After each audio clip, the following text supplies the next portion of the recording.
৩৬টি বছর সময় পরিক্রমায় চলে গেছে বেশ কয়েকটি বিশ্বকাপ। কাতার বিশ্বকাপে সে আক্ষেপ ঘোচাতে মরিয়া ছিল আর্জেন্টাইন শিবির।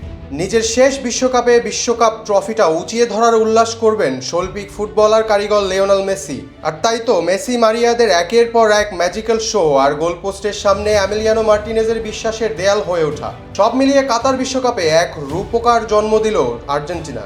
ক্যারিয়ার জুড়ে আরাধ্য ওই বিশ্বকাপ ট্রফিতে হৃদয়ের সবটুকু আবেগ মাখা চুম্বন এঁকে দিলেন লিও মেসি। বহু আকাঙ্ক্ষিত ট্রফি জয়ের পর পানামা কুরসাহারের সঙ্গে টানা 2 জয়ে 2023 সালে 6 এপ্রিল ফিফা র্যাঙ্কিংয়ের শীর্ষস্থানে উঠে আলবি সেলেস্তেরা। এরপর থেকেই র্যাঙ্কিংয়ের সিংহাসন নিজেদের দখলে রেখেছে লিওনেল মেসির দল। তবে চলতি বছরের শেষ আন্তর্জাতিক সূচিতে প্রত্যাশিত সাফল্য পায়নি আর্জেন্টিনা। এরপরও র্যাঙ্কিংয়ের শীর্ষস্থানে থেকেই বিশ্বকাপ শেষ করতে যাচ্ছে লিওনেল স্কলনির শিষ্যরা।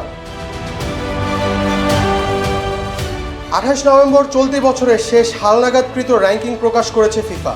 তবে তালিকার শীর্ষ 5-এ আসেনি কোনো পরিবর্তন। চলতি বছরের শেষ আন্তর্জাতিক সূচিতে প্রত্যাশিত সাফল্য পায়নি আর্জেন্টিনারা। এরপরও র্যাঙ্কিংয়ের শীর্ষস্থানে থেকেই বছর শেষ করতে যাচ্ছে লিওনেল স্কলনির শিষ্যরা। চলতি নভেম্বরে প্যারাগুয়ের মাঠে দলটির সঙ্গে 2-1 গোলে হেরে যায় আর্জেন্টিনা। তবে সেই ধাক্কা সামলে ঘরের মাঠে পেরুর বিপক্ষে 1-0 গোলে জয় ছিনিয়ে নেয় কোপা আমেরিকান বর্তমান চ্যাম্পিয়নরা।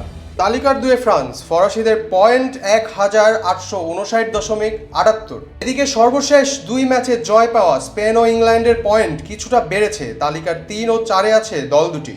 আর 5-এ 5 বারের চ্যাম্পিয়ন ব্রাজিল। দীর্ঘদিন ধরে ব্যর্থতার বৃত্তে ঘুরপাক খাওয়া সেলেসাওদের চিত্র খুব একটা বদলায়নি।